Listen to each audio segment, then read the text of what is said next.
as I said, benchmarking in theory is nice, and there are certain steps we should follow. But the problem is, in practice, it's a little bit more of an art than a process you can follow step by step. And what I mean by this is, I will show you on a few examples what we have done over the past. So as in the introduction, I was actually remodeling the Tsubame 2 supercomputer, where we got funding from a vendor to test out a different topology. The initial topology was a fat tree, and we wanted to test a HyperX, so we got funding from HPE back in 2017 to do this experiment. And yeah, the alternative topology we wanted to test was the HyperX. What a HyperX is essentially, or let's go first to the class network. A class network is essentially a tree-like structure where every compute node has connectivity to a spine switch, and then you have the nodes are considered leaves, and then you have multiple spines, and you have a switch at the leaf, like every compute node is connected to a switch at the leaf, and then those leaf switches are connected to the spine switches, to multiple of them. So it kind of looks like multiple trees if you select them individually. So if you would select one of the spines as one, then you would see a tree. But you have multiple spines, and then multiple of the leaf switches are connected to those spine switches. So that's your fat tree. And why is sorry, 1 second. Why is that?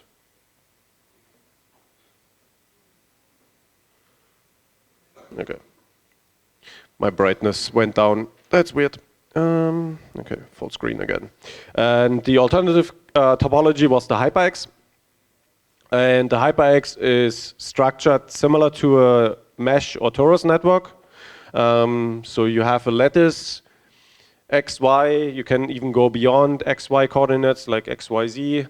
But then the specialty of the HyperX is that you connect within each dimension, you connect an all-to-all. So instead of just going to your nearest neighbor, you are skipping the neighbors and going to all the other neighbors as well in the same dimension. So that's theoretically has a few advantages, like it reduces your cost because you can get rid of the spine switches. You have lower latency because of that, because you have less hops between the switches. And with the right routing algorithm, it gives you a proper throughput. So theoretically, you can, it's a special term in the network land, with like half bisection bandwidth, you can still sustain full throughput. Don't worry too much about that.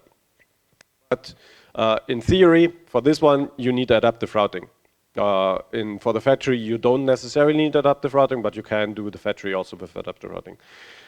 The problem was, there are a few challenges. So we had a big supercomputer which was decommissioned, 1,500 nodes, and we wanted to rewire that. So I was thinking, hey, that's easy. I just rewire that. I can do that myself. Not a good idea. I will tell you why. Basically, first challenge was the supercomputer was actually distributed across 2 different rooms. So it was not just one big room, it was like 2 university rooms attached to each other, and some of the racks were in one room, some of the racks were in the other room. And then you had cables running in between those rooms.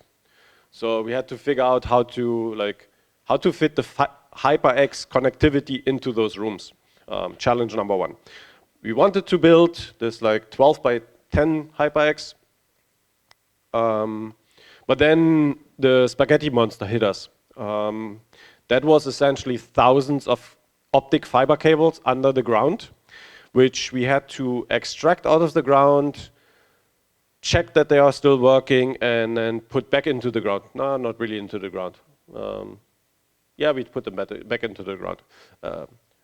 Basically, take whatever was running from the compute nodes and the racks to the spine switches, we took out over multiple months, and then we put them back in to build the HyperX. We could only extract about 900 cables, so we were a little bit short on cables, and due to other reasons, we couldn't go with plan A. We had to do plan B. So plan B, instead of a 12 by 10, we went with a 12 by 8, and focused on one room instead of two rooms, just because of the length of the cables had available, the number of switches we had available, yada yada. There were so many reasons why we couldn't do what we initially planned. And we still had a good amount of nodes for our HyperX experiment, and then we had like the fat tree connected to the nodes and the HyperX connected to the same nodes, so we kind of could almost do a one-to-one comparison. So I was almost a 3 petaflop system at the time, which was still sizable and way up in the top 500 list. So we kind of like took a top 500 system, disassembled it, and reassembled it over many, many months with many, many students. And then the other challenge was, as I said, we theoretically need adaptive routing for the HyperX, but the old hardware we had available didn't have adaptive routing. So we essentially had to then overcome that challenge as well. I don't want to go into detail why static routing for HyperX is bad, but just I will tell you that we had to find detours, longer paths in the network to utilize more of the links, more of the lanes in the network to generate higher throughput, essentially. So that was another challenge, one of the research challenges we had. Again, not everything goes right. You plan something, and then in the end, you end up with like something else. It was the pattern-aware non-minimal routing we essentially invented for that benchmarking exercise. So a complete new routing algorithm where you, instead of going the shortest path, you hop over to another, go down, and then hop back. So you have 3 hops instead of 1 hop, for example. Yeah. And then, as I already introduced you to the full factorial design, we thought about it, but we had only $30,000 for electricity available in this benchmarking exercise. So the majority of money was for labor and components, additional components, and then there was about $30,000 allocated for experiments.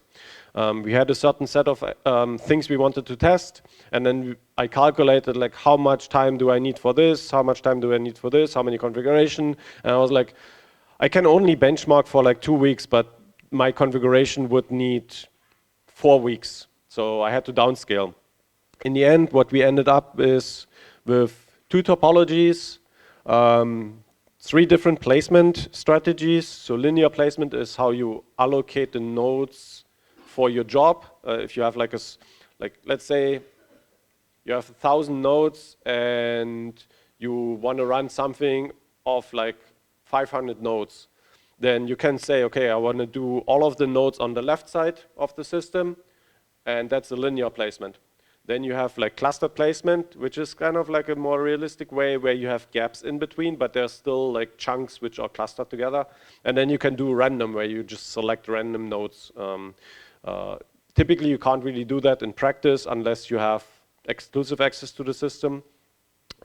If you don't have exclusive access, it's more realistic to have this like cluster placement.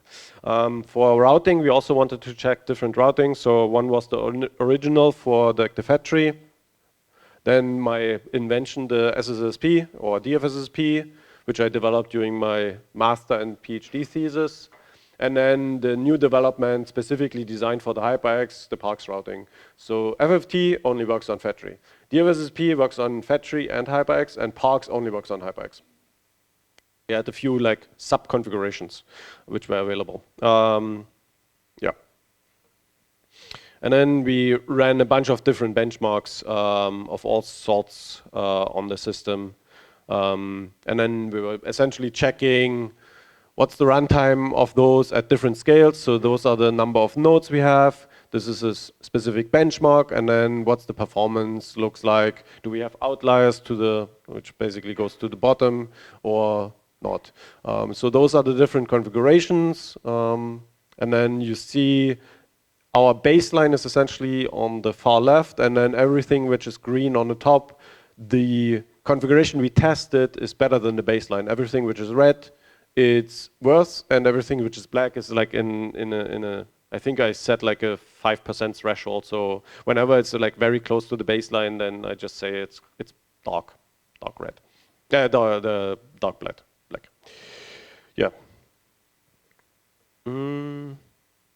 We not only tested a few like micro benchmarks, like the NASPEL benchmarks and the SU benchmarks for MPI. We also tested a few proxy apps, so like an FFT benchmark and a few others from DOE and from R-CCS. So interesting applications which we could scale up. AMG is like a multi-grid solver, FFT, and this MVMC, I forgot what that one is doing, some science app. And then we did throughput experiments, which is also interesting. So everything else was just capability tests, so performance tests. So you have an empty system, you run one application, you see how fast that application runs in isolation. Not very realistic, but good to see what the maximum performance of your system is. A more realistic test is a multi-job throughput test, where you just schedule, similar to like normal operation of your system, just schedule like hundreds of jobs, and you just see after a certain amount of time how many of those jobs have finished. And we did the same here, and we were counting essentially across our different workloads how many of them finished. So for example, the baseline, we had 77 AMG finished, yada yada, HPL 41, and so on. So we had this amount of jobs finished in 3 hours on the system. With a different configuration, we had this many jobs and so on. And in the end, we saw that essentially our HyperX was quite competitive to the fat tree, even so we didn't have adaptive routing. So our like alternative Parks routing was doing quite well, and overall the HyperX was surprisingly doing well. That was one of our like SC papers we did. It was me in the server room sitting in front of the racks. Literally, I think I spent like 2 weeks for the benchmarking exercise in the server room because things were falling over left and right, and yeah, I spent way too much time in the server room. Multiple months pulling cables, multiple weeks changing BIOS batteries because the system was like 6 years old at the time, and the BIOS batteries were depleted. So I had to. We were changing the BIOS batteries. So every 1,000 nodes, like pulling the node out, opening the node, unscrewing things because the BIOS battery is somewhere on the board, and there's like GPUs on top and cooling stuff on top. So like disassembling the board, putting the BIOS battery in, like fun. 40 students were helping me. So that was an interesting exercise. Yeah. Basically, we did a bunch of other benchmarking exercises. I won't go into much detail. You can look at the papers of like different, like how many matrix engines you need. We did benchmarking exercise of compilers where we checked out the Fugaku compilers, how well they do, or not how well they don't do. Yeah. One of the, but I will. Is that already the exercise? Wait, 1 second. Yeah. So a little bit of a thing. Try to avoid writing benchmarks yourself.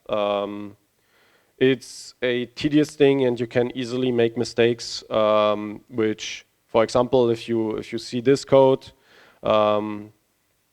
not too interesting, but like some C code, and someone asks you to run a triad benchmark, so stream triad, and you write it yourself, and you set an OpenMP statement because Bernd told you how to do that, and then you run it, you compile it, and suddenly you run it with one compiler because you're testing different compilers, and the output is like sevens, and then you use a different compiler flag, and suddenly the output is zero. So you're like, what the hell is going on? So you can do a lot of like funky stuff. I actually destroyed a power supply of an old an NEC SXX system in, when was that? 2008 or so. So it was one of my tasks, like benchmark this system. And I was like, okay, I write this benchmark, I execute, and the system goes offline. My SSH connection is gone. I'm like, what the hell happened?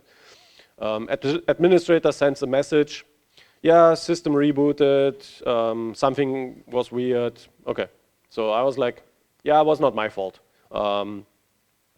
And so system comes back after a couple minutes, and I was like, okay, system is back, run the same test, the same OpenMP benchmark, boom, system gone again. And I'm like, what?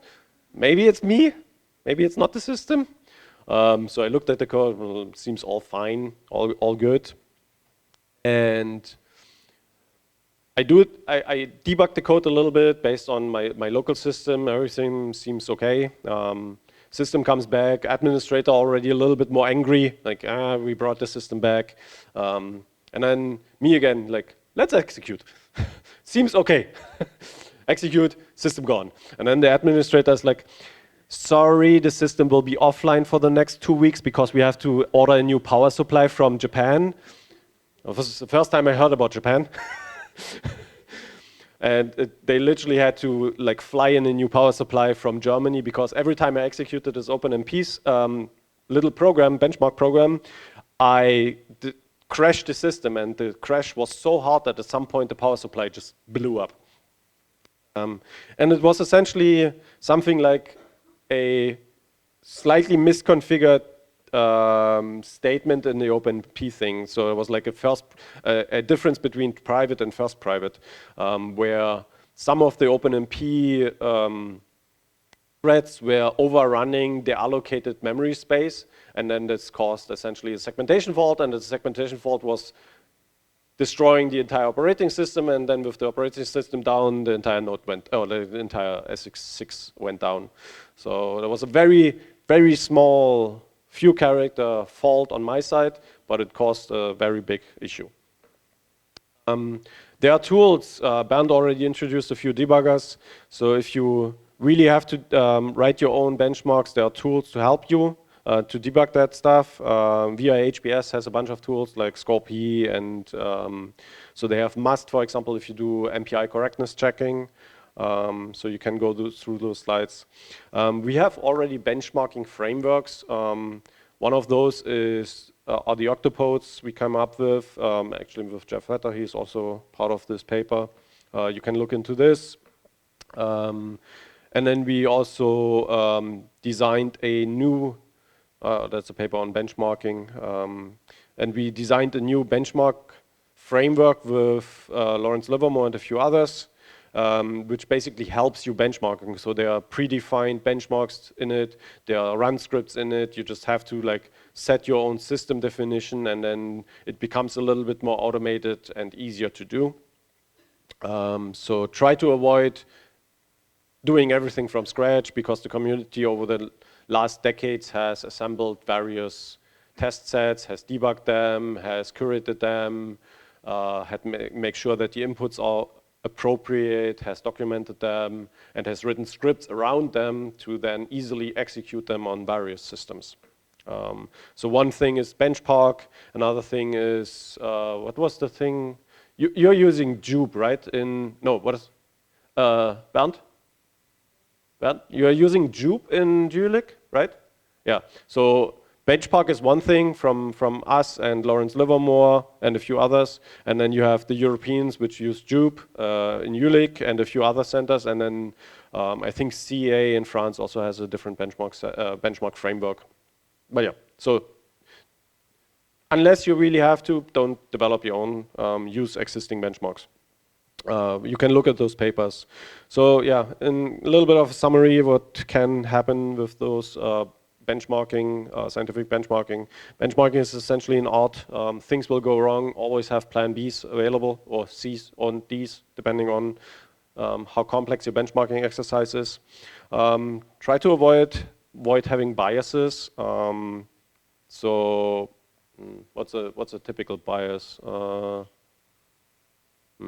Can't think of any right now. Like using the wrong routing algorithm on a certain topology. So for example, if you use min-hop routing on a fat tree, yes, it will work, but fat tree routing is better suited. So if I compare my parks routing on an HyperX, which is ideal for that, versus min-hop on a fat tree, that would be a bias, because you're like testing your favorite one against an ill-suited one, which you should know because there are papers telling you that min-hop routing is not ideal for fat tree. Be mindful about how many resources you spend, so how costly it is, not just in terms of time, but like in terms of cost. If you're running on an HPC system, it can be tens of thousands within like minutes or hours. So exclusive access, so for my master's thesis, for example, I had exclusive access to a system in Germany, and based on just the power, like a weekend, like 2 days, based on the power of that system, the electricity consumption, and the 2 days, I was calculating, I was like spending about $10,000 for that weekend for my master thesis. So be mindful. It's not just labor, it's not just time, but it's also like extremely expensive. Try to isolate outside interference. Try to like focus on literally only the internal factors you're trying to measure, because any outside factor will just like screw with your data, and then you have like big error bars, and you have to run multiple tests to do statistics essentially. Use realistic workloads. Keep the raw data, not just like the final result. Share your benchmarks, share your approaches, share your data, share your results. Yeah, use good metrics, use measurable metrics, run multiple times if you have performance variability, which you usually have. Then write a report, use version control, very important, so Git, SVN, whatever you want to use, probably Git or GitLab nowadays. Aim for reproducibility, so if you benchmark something and you tell others how to benchmark that and what your result is, the others with a similar system should get the similar results essentially. So it's important that they are able to reproduce the results, otherwise it's kind of useless. It becomes like a vendor who tells you, oh, we are the best, and you're like, are you really best? And then you can't reproduce their results, it's kind of pointless. And don't cheat with either like graphs or certain things. I mean, like you can remove a loop and then the result, or I like the famous example of how you can cheat. One of the famous one is the Strassen algorithm for like the top 500 list. Like 2-3 decades ago, someone came up with like a better algorithm to do matrix multiplication, and it kind of defeated the purpose. So the achieved performance was higher than the peak performance of the system, and then that's why people got suspicious, and then Don Gara was banning essentially the Strassen algorithm from the top 500 list. So it was a little bit of a vendor cheat there, but yeah. Anyways, so that's the theory. There's a little bit of literature. You can take a look at that. Also at all the references I have in the slides, so the different papers we wrote over the years, and if you are interested in job opportunities and internships, let us know. And with that, I'm through that part, and we can go to an actual hands-on. Okay. That's hard to do a hands-on where I have to code with one hand. We'll see how that goes. Let me, 1 second. So I'm still, can people see that? I hope people can see that. Is it like roughly for the middle of the room? The end of the room has like screens, but the middle of the room, can you like see that roughly? You're good? Okay, perfect. Oops. So I'm a little bit old school. I use SSH. You can use your favorite open on demand or whatever, how you get to Fugaku. As I said, I'm old school. And I'm going to log in node 1. There's a screen session I already have because I'm lazy. Use screen whenever you can, or tmux or whatever, if you use SSH. Okay, now I'm in the right folder. So, hands-on. We are now trying to go through one of the axes, basically like what can happen if you are like a benchmarker for a company or for your boss, or you want to design a system and someone tells you like, hey, what is better, X or Y? And here in this hypothetical scenario, your boss asks you to benchmark the peak triad bandwidth of an FX 1000 A64FX CPU, like we have there, a big one, many big ones. And you remember this talk, and you remember that Jens said, don't write your own benchmarks. So instead, you're searching for a benchmark online, and you find that triad is typically measured with stream triad or stream benchmark. So it's one of the most famous, very old benchmarks for measuring memory performance. You found this online, you download it, and here, step 1, just go to your like home folder. I abbreviated a little bit with the stars, so that will work. Just go into your like folder what Bernd and the others have introduced you. For this, I need a, oops, sorry. How do I copy and paste in this editor? Wait, no. That's the good. Okay, that's not gonna work. 1 second. I have to copy and paste this command. My PDF viewer doesn't let me do that because for the school I have to use a specific one. 1 second. Okay. Control C. So get an interactive shell on Fugaku. So PJ sub, interactive, and so on, yada yada, with the different research groups and so on. The current directory is contained in volume 5. Okay, they want another volume from me. That's fine. If it complains for you because your home folder is in a specific volume, then also add this whatever missing volume. Okay. Job submitted, and we wait a little bit. Interactive job started.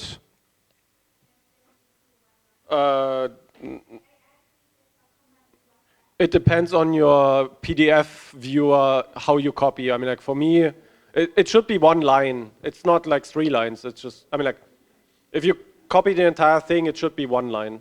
Yes. I can also, I think I can put that into the general chat. Okay, okay, you have done that. Perfect.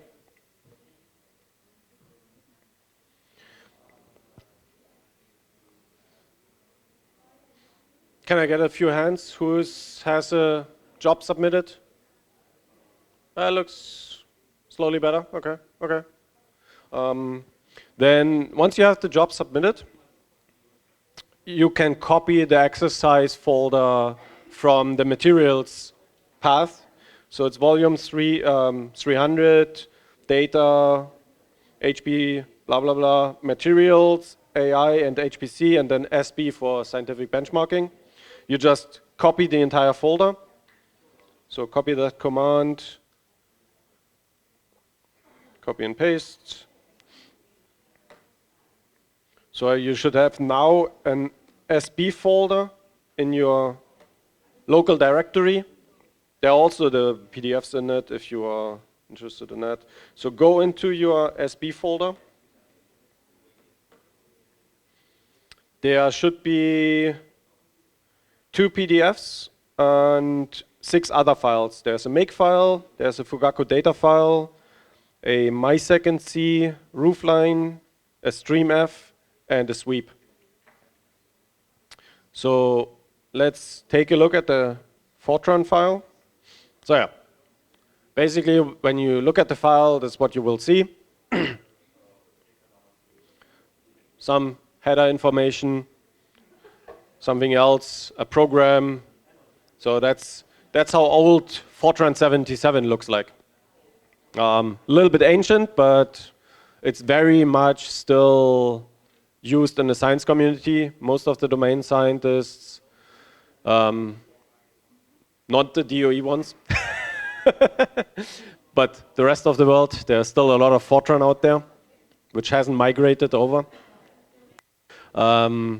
And people like it because it's easy to write mathematical kernels in it.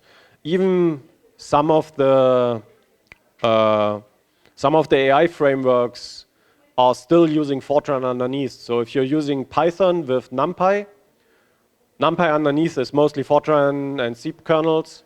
The same with like PyTorch and others. There are like a lot of codes or dependencies underneath which are still written in Fortran. So you downloaded the files. There's a make file.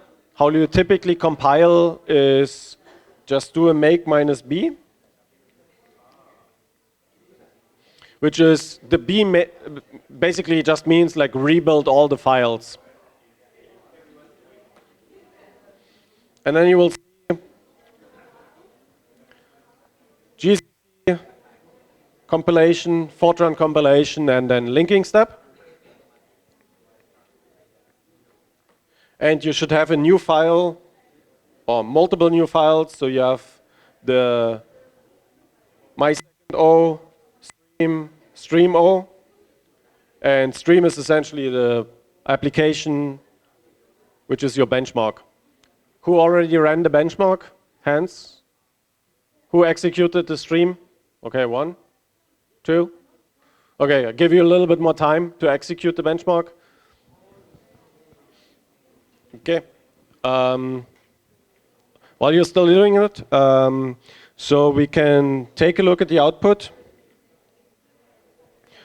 So the stream benchmark ran, and you see a few lines, and at the end you see like function, copy, scale, add, triad, and then you see the rate, megabytes per second, average time, minimal time, maximal time, and you see like, oh, that's weird.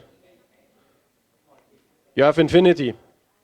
So you go to your boss and you say, my benchmark is infinitely fast. I have infinitely much memory and fast memory. Boss is a little bit disappointed in you. Oh, by the way, if people don't know what a triad benchmark is, it's essentially a modification of a vector or multiple vectors. So what you're doing is you take a vector or 2 vectors, you multiply one vector, add the elements to another vector, and then store it in the 3rd vector. That's what triad means. There are other benchmarks like add, scale, copy. So copy is just like from one vector to another. Scale is just multiplying the elements of a vector and then storing it into the next one. Add, you're just like adding 2. So it's kind of a mix of an add and a scale operation. And that's your triad benchmark. Okay.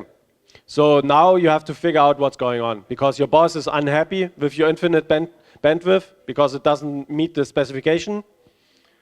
And so you have to figure out what's going on. Like, what went wrong. There can be a few hints in the output. So for example, there's something called, so if you go through the output, it's like, okay, I'm assuming I'm doing double precision, FP64, fine. Stream revision, probably not really relevant. Then there's something called array size. That might be relevant because it might define what your input is. That seems to be just like a random output again. There's something with a clock and a microsecond. That might be relevant because it means something about your timing. And then you have like your infinity and timing information, and all the times are 0, and that's kind of weird, right? Doesn't make much sense if you have like, I mean, like that's probably where the infinity comes from, because your run was just 0 seconds. So we don't really know what's going on, but at the end it says that the solution validates, which is good because the benchmark itself has a built-in verification step that what it was doing was actually correct. So it ran correctly, but for whatever reason, it's giving you semi-faulty information. So what do you think happened? Exactly. So that's what happened. So it's not a matrix, it's a vector, but same difference.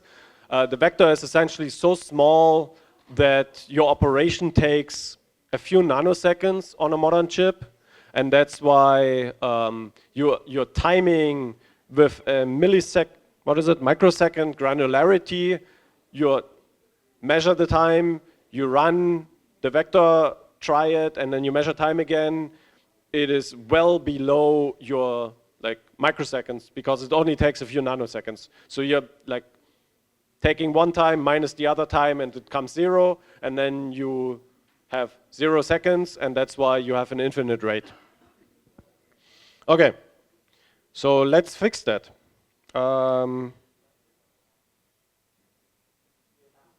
We go into the benchmark, and then look for 64 because we had something with 64 in the output. 64 happens to be there, and if I type n in my Vim, then I don't see any other 64. So array size 64 is your problematic line. The question is, how big do you want to set this? What is a reasonable number? 64 is bad. What is a reasonable number? 1 million. Okay. So we save, we exit. Use your favorite editor. I'm just using Vim because I like Vim. If you want to use Nano, if you want to use whatever, be my guest. The on-demand thing probably also has an editor built in. Use that if you like. So make -b again. And then execute. And you get something. Was I using? I was using something else. But let's just check how big is your million. So that's the amount of elements in your vector. The elements are double precision, so 8 byte per element. A million is 8 million bytes divided by kilobytes is 8 kilobytes, no, 8,000 kilobytes, and then divided by that again is 8 megabytes for a single vector. Then you have A, B, C, because try it. You have 3 of them, means 24 megabytes. Is that enough? Huh? You think it's enough? Who thinks 24 megabytes is enough? Who doesn't think 24 megabytes is enough? 2, 3, 4. Okay, a few more. Okay. I can tell you why 24 megabytes is not enough. If you remember the introduction to A64FX, the cache size is 32 megabytes. Last level cache. It's 4 times 8 megabytes, so every core memory group, so you have the quadrants, every core memory group has 8 megabytes of last level cache, L2 in this case. And if you have 24 megabytes of vector size, you're not exercising your main memory, you're only exercising your cache. So that's why you're a little bit under specking. So if we do actually a gigabyte, we can use a different number as it's listed in the output on the slide. So we have like, that's the array size. Let's see, 7, 3, 9, 2, 4, 2. Let's double check. 44, 73, 92, and then 42. So essentially, this number will give you a total memory size of 1 gigabyte, which then pushes into the main memory. So you're not just like testing the size of the speed of the cache.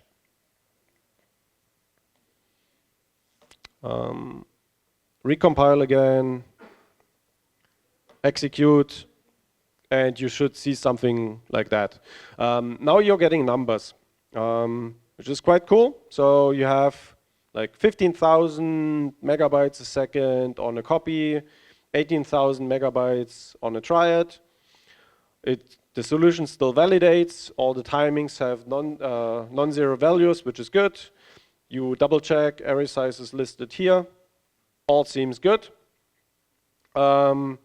And now you're going back to your boss and you say like, hey boss, my triad benchmark finished. I have 18 gigabytes a second. Yay. And your boss is like, what's the peak of the chip? And you're like, whew, I don't know. And here's what the roofline comes into play. Roofline is essentially an analytical model to help you see how good of a performance you have compared to the theoretical peak of your chip. The roofline is bound by 2 things, your compute speed and your memory bandwidth. So I can show you that. Yeah. So you have the arithmetic performance in floating point, and so you have the peak flops line. So that might be something like 3 teraflop on an A64FX for, I think it's 3 teraflop for FP64. So that's that line. And then you have the memory bandwidth on the other line, which is in A64FX terms, 1 terabyte a second. And then on the x-axis you have arithmetic intensity, that was already introduced to you. So how many flops per byte can you do? And the question is where the triad falls. Typically I can tell you anything memory bound.